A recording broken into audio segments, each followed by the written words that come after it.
Assalamualaikum warahmatullahi wabarakatuh. Bagaimana kabarnya siswa kelas 3?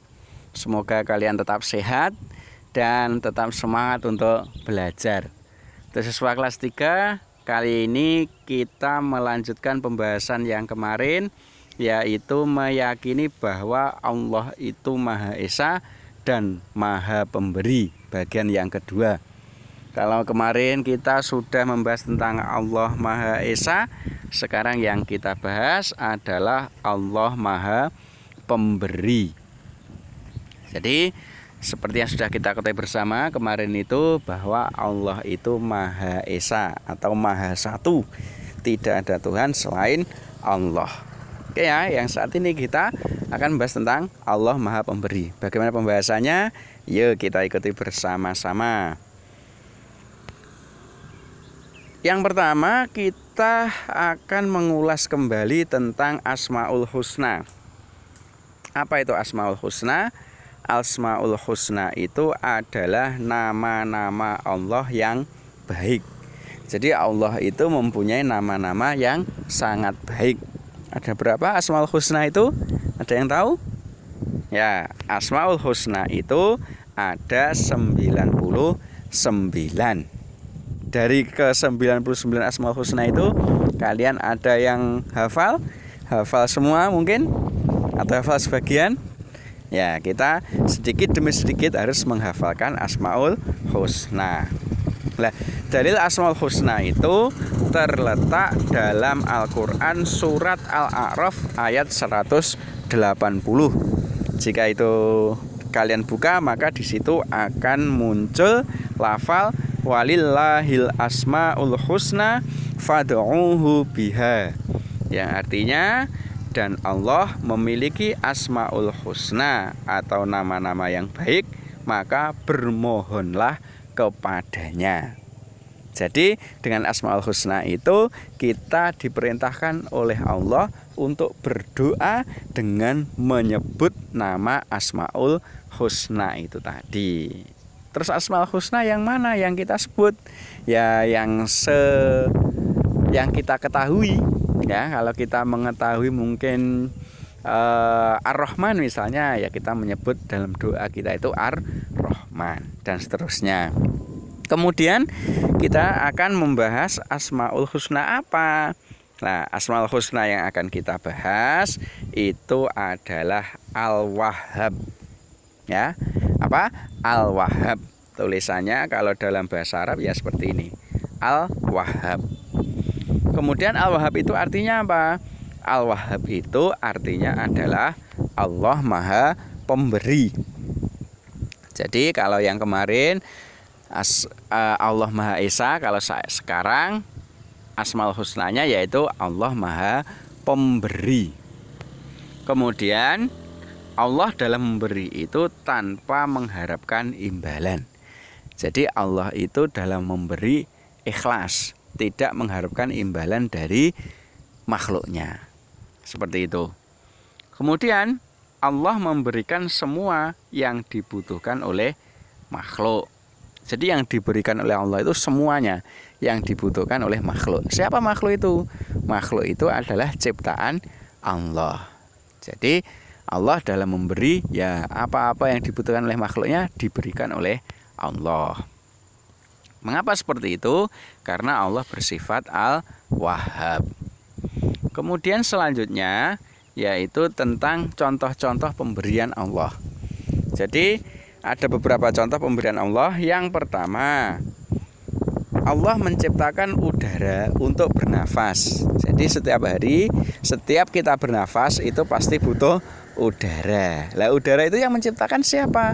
Udara itu yang menciptakan Allah. Allah menciptakan udara itu untuk kita gunakan bernafas. Contoh lagi yaitu Allah menciptakan air untuk kita minum. Apakah kita membutuhkan air? Sangat butuh. Bahkan kalau nanti kita tidak dapat air, kita bisa mati kehausan. Ya, siapa yang menciptakan air? Ya, yang menciptakan air adalah Allah. Allah menciptakan air kemudian diberikan kepada kita. Contohnya lagi, Allah menciptakan matahari untuk menerangi bumi. Jadi setiap hari itu matahari selalu terbit dari sebelah timur dan tenggelam sebelah barat, kemudian terbit lagi sebelah timur dan seterusnya. Itu matahari siapa yang menciptakan? Yang menciptakan matahari adalah Allah. Jadi matahari itu diciptakan untuk manusia, untuk menerangi bumi, untuk seluruh makhluknya.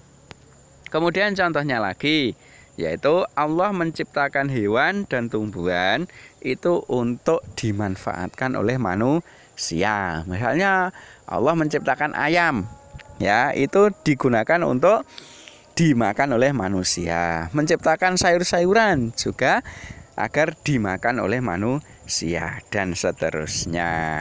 Masih banyak lagi contoh, ya. Kemudian sekarang penerapan dari Al-Wahhab. Jadi dari sikap Asmaul Husna Al-Wahhab ini kita bisa menerapkannya dalam kehidupan sehari-hari. Bagaimana caranya? Nah, ini contohnya. Ini ada posko bencana, kemudian ada anak sedang membawa sumbangan diberikan kepada orang yang terkena korban bencana alam. Kemudian ada juga gambar, ini ada seorang anak sedang memberikan hadiah atau sedang memberikan bungkusan kepada anak yatim piatu.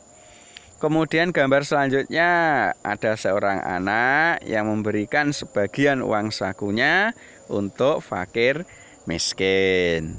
Kemudian contoh lain, ini ada seorang anak yang memberikan bungkusan atau yang memberikan hadiah kepada orang-orang yang membutuhkan. Ini beberapa contoh dari Asmaul Husna Al-Wahhab itu tadi. Nah, dari beberapa contoh gambar itu tadi bisa kita tarik kesimpulan untuk penerapan Al-Wahhab. Yang pertama, yaitu kita harus suka memberikan sesuatu kepada orang lain, ya.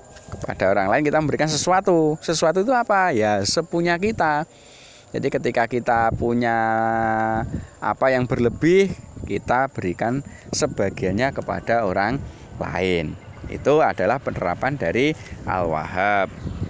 Kemudian kita memberikan sesuatu kepada orang lain dengan ikhlas. Jadi kalau kita itu memberikan apapun kepada orang lain harus kita berikan dengan ikhlas. Ikhlas itu berarti tanpa mengharapkan imbalan.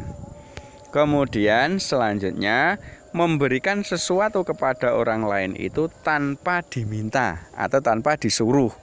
Jadi kita dalam memberikan sesuatu itu tanpa diminta oleh orang tua mungkin, tanpa diminta oleh guru atau tanpa disuruh.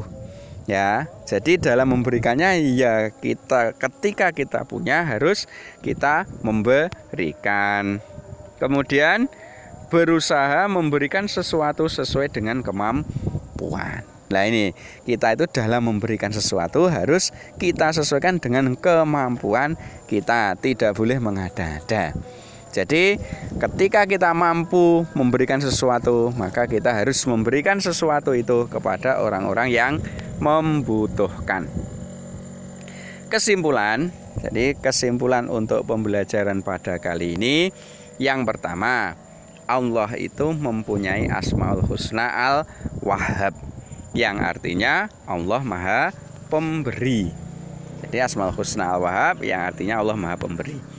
Kemudian di antara contoh-contoh dari pemberian Allah itu ada udara yang kita gunakan untuk bernafas, ada air yang kita gunakan untuk minum, ada matahari yang kita gunakan untuk menerangi alam ini di kehidupan sehari-hari, dan lain-lain masih banyak yang lain.